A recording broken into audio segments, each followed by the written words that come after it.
Sai ITI convention అని నిన్న ఒక వీడియో తీసాము. కానీ ఈరోజు ఇంకో వీడియో తీసాము. కాకపోతే ఇక్కడ డిఫరెన్స్ ఏంటంటే నిన్నటికి ఈ రోజుకి కొంచెం లైటింగ్ అయితే తగ్గింది అన్న విషయం అయితే మనం మర్చిపోకూడదు. మరి అది అంటే ఫంక్షన్ మారిందా లేకపోతే వేరే కొత్త మేనేజర్లు జరుగుతున్నారని అయితే మనకు తెలియదు. సో ఇది వేదిక అయితే ఇది ఉందన్నమాట.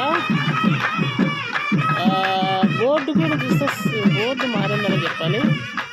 సేమ్ అదే ఉందన్నట్లాగే బోర్డు మారింది. చూసారా, గమనిస్తే మనకి ఇంకే నిన్న వధూవరుల యొక్క కోరికలు ఈరోజు వేరేది కోకిల. సో ఈరోజు వేరేదన్నమాట.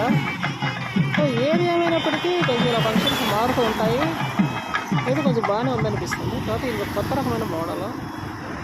ఈరోజు అయితే కొత్త రకంగా ఉందని చెప్పాలి. ఇందులో డౌట్ పడాల్సిన అవసరం లేదు. సో రేపైతే ఇంకే మ్యారేజ్ జరుగుతుందేమో చూద్దాం మరి.